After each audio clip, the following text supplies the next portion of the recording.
ನಮಸ್ತೆ ಫ್ರೆಂಡ್ಸ್, ಇವತ್ತು ನಾನು ಕುರಿದು ಕಾಲಿನ ಸೂಪು ಮಾಡಿ ತೋರಿಸ್ತಾ ಇದ್ದೀನಿ. ಈ ರೆಸಿಪಿ ಹೇಗೆ ಮಾಡೋದಂತ ನೋಡೋಣ ಬನ್ನಿ.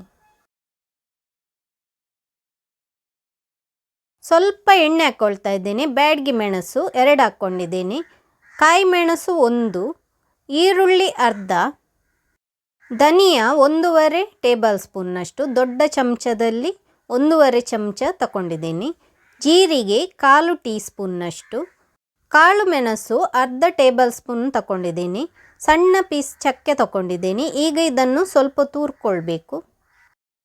ಇದನ್ನು ಸ್ವಲ್ಪ ಹುರ್ಕೊಂಡಾದ ನಂತರ ನಾನಿಲ್ಲಿ ಸಣ್ಣ ತುಂಡು ಶುಂಠಿ ಹಾಕ್ಕೊಳ್ತಾ ಇದ್ದೀನಿ. ಬೆಳ್ಳುಳ್ಳಿ 8ರಿಂದ 9 ಪೀಸ್ ತಗೊಳ್ಬೋದು, ನಾನು 8 ಹಾಕ್ಕೊಂಡಿದ್ದೀನಿ. ಸ್ವಲ್ಪ ಕೊತ್ತಂಬರಿ ಸೊಪ್ಪು, ಹಾಗೆಯೇ ಗಸಗಸೆ ಅರ್ಧ ಟೀ ಸ್ಪೂನ್ನಷ್ಟು ಹಾಕ್ಕೊಂಡಿದ್ದೀನಿ. ಗ್ಯಾಸು ಲೋ ಫ್ಲೇಮಲ್ಲಿಟ್ಟು ಇದನ್ನು ಸ್ವಲ್ಪ ಹೊತ್ತು ಹುರ್ಕೊಂಡ್ರೆ ಆಯಿತು. ಈಗ ಗ್ಯಾಸ್ ಆಫ್ ಮಾಡಿ ಹುರಿದಿಟ್ಟ ಮಸಾಲೆ ನಾನಿಲ್ಲಿ ಮಿಕ್ಸಿ ಜಾರಿಗೆ ಹಾಕ್ಕೊಳ್ತಾ ಇದ್ದೀನಿ. ಇದನ್ನು ನುಣ್ಣಗೆ ರುಬ್ಕೊಳ್ಬೇಕು.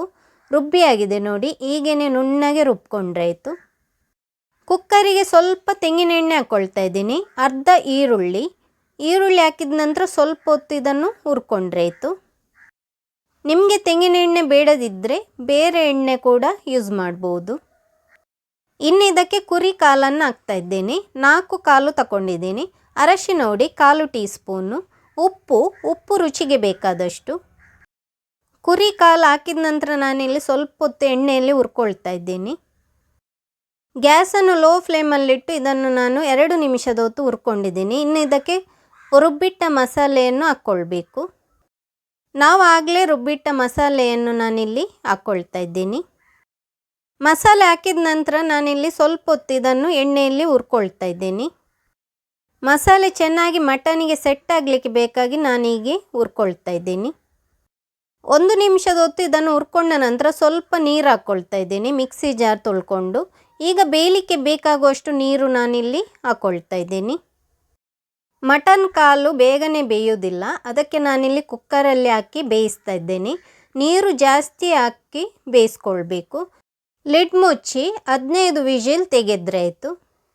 15 ವಿಜಿಲ್ ಹೋಗಿದೆ. ಈಗ ಲಿಡ್ಡು ಓಪನ್ ಮಾಡ್ತಾ ಇದ್ದೇನೆ ನೋಡಿ, ತೋರಿಸ್ತಾ ಇದ್ದೀನಿ. ತುಂಬಾ ಚೆನ್ನಾಗಿ ಬಂದಿದೆ.